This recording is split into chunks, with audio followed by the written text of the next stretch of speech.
Balatro is so excellent that it feels like it was discovered, not created. It effortlessly evokes the brainy strategies of the best roguelike deck builders, while also tying itself back to a poker theming that all those games were mechanically riffing from anyway. An approachable UI welcomes players who don't know their flushes from their straights, but there's still plenty of challenge to be found in the management of your deck and economy, all wrapped up in an intuitive package that would make your grandpa take pause and watch over your shoulder. The result is a simple yet compelling deck builder that's as infinite and as classic as a deck of 52. Balatro is a roguelike solitaire version of poker. Each run starts by dealing you 8 cards and asking you to produce the best 5-card hand you can. Repeat over the course of a few rounds. Rather than having a table of opponents, you're attempting to hit a score threshold. Each hand has its own score and its own multiplier. The short-term strategy is born from Balatro's drawing and discard rules. You get a few free per card mulligans each turn, and in deck builder-like fashion, you refuel your hand after each play. Within your first minute, you're being asked to answer strategic questions about your risk tolerance. Do you discard a guaranteed hand in pursuit of a better one, or do you play it safe and work with what you got? The fact that each card replaces itself on play makes them act as a secondary discard, too. Have a hand that's just short of a flush? Why not open round 1 with playing a modest pair from different suits and chucking in 3 other random cards alongside them? Even if those 3 aren't contributing towards that pair and its point value, they are freeing up those hand slots and give you greater flush opportunities the following turn. It's not guaranteed to work, but that's the beauty of it. You're always looking for little ways to stack the deck in your favor. That's just one example among dozens where Balatro is constantly giving you decisions in small but provocative ways. That philosophy becomes multiplied after your first few hands when Balatro exposes you to some of its run-wide systems. You get a shop with booster packs, which sounds corny for a deck of 52 game like this, until it gets coupled with the game's concept of jokers. These would be your relics or artifacts in a title with a more video gamey theme. They're passive bonuses that will stay with you for an entire run, and you can hold up to 5 of them under normal conditions. One run I got a joker that multiplied my score if I only played 3 card hands instead of 5.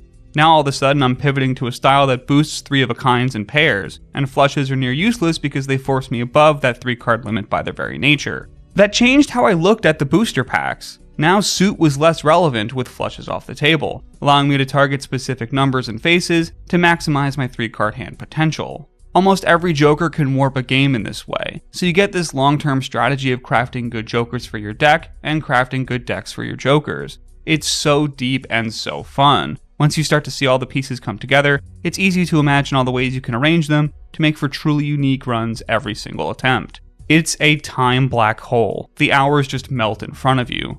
Part of that is probably because of how well produced it is, too. Not only does it have a simple, replayable little gameplay style, but it also has presentation that makes infinite play so appealing. Mechanically, the blinds are kind of like enemies, but they don't really feel that way. You don't get any smashing or crashing animations into them when you successfully score points, just little bleeps and the sounds of stacking chips. It gives Balatro a very non-confrontational vibe, where the focus is always just you and your cards. Each turned-in hand gives you a brief animation of your cards cashing in their point values, but also a little visual indicator that shows your jokers boosting their power. It makes it obvious who your load-bearing jokers are, and the fact that the score acquisition is so multiplication-heavy gives you this big explosion of points once every card is done its little dance that makes the result so satisfying. Beyond just being a game with immediately interesting rules and endless strategy, Balatro is also just a damn good roguelike in the conventional sense, too. The meta progression is a steady increase in options and scope. You'll get more potential jokers, more consumable power-ups, and more card types. There are multiple boss encounters that you'll want to start building around, too. They apply modifiers that can be a counter to your exact strategy. One of my first almost successful runs leaned on beefing up easy hands like pairs and giving myself additional hands per round, going for consistent additive plays instead of singularly big ones. Imagine my frustration upon meeting the Needle, an encounter that only allowed a single hand to be played. Obviously, I lost, but the lesson might not be what you think it was. The standard approach would be to have a more flexible deck next time, but there's nothing wrong with single-mindedness in Balatro as long as you bring insurance, either jokers or consumables that let you reroll or nullify a boss encounter's modifiers. There's also a thought that needs to be given to the relative strength of your deck. Maybe that consistent 2-of-a-kind strategy will get you through the early game, but it may not yield the points you need as the run gets tough, and it literally ups the ante. A strategic pivot into strengthening higher point value hands is always on your mind, and you need to be aware of how much hand manipulation you currently have, and if you're ready for that pivot. Balatro isn't just a loving ode to standard playing card decks, but also a subtle homage to cards and collectibles more generally. It creates intrigue in opening up a booster pack of regular cards by sprinkling in little modifiers. There are lucky cards that have a chance of giving a small bonus in addition to the regular effects. Steel cards are incentivized to be held and give multipliers to played hands they aren't in, and golden cards help boost your economy.